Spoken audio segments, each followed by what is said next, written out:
Hello everyone and welcome to this week's episode of the Checkmate video series. And what a week it has been, right? I know I'm stating the obvious here, but the coronavirus has been dominating the headlines, causing major disruption across the world, and that has not been limited to, as you know, to the stock market. Yesterday's 9.5% decline was the largest since Black Monday in 1987 when the market dropped over 20%. And since the market peaked just 16 days ago, the S&P has lost, 26.7% and formally entered into bear market status, making it the fastest entry into bear market in Wall Street history.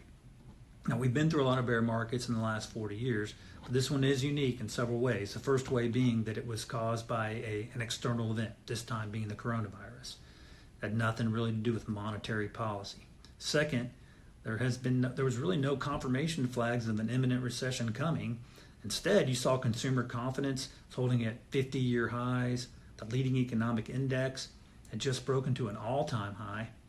And then the third thing is that selling has been indiscriminate and intense. In some ways, the type of selling that we see at the end of a bear market, not at the beginning of one. Now, here's the bad news. The bad news is we don't have a lot of precedent for something like this. This is fairly unique. The good news, though, is that our portfolios are diversified. And diversification helps mitigate losses during times like this. Now, I don't think the volatility is over. We got some things that have to be figured out before that to happen. But I would tell you that history indicates it's a mistake to sell in these types of declines, at least right now and without additional information.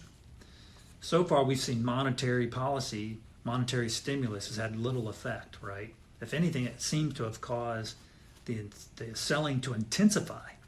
And this kind of leads me back to the original question of how much of this selling panic is more attributable to the fears of the unknown than the reality of protracted long-term economic impact.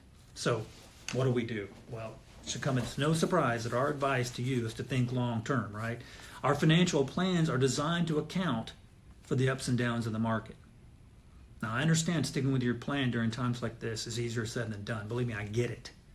Watching your portfolio go up and down is not easy. But your financial plan is built on diversification and longevity, both of which help protect you from volatility over the long haul.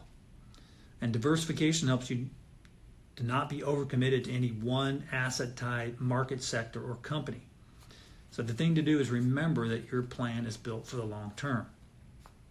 Finally, I want to encourage everyone out there to be praying for those who are infected. Pray for our leaders and the people that have to make the tough decisions. Pray for those that are dealing with it on the front lines at our hospitals and our healthcare workers.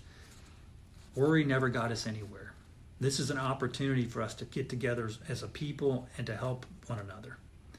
And we're here to answer any questions that you have, any concerns you have. Just let us know and we can talk. Now, on a little bit lighter note, I'm asking if you guys have any leftover toilet paper. The Chessman house is running out and we can't buy any at the grocery store. So if you have anything that you can spare, let me know. Really, I hope you guys have a great and peaceful week. If you need us, we're here. Thanks.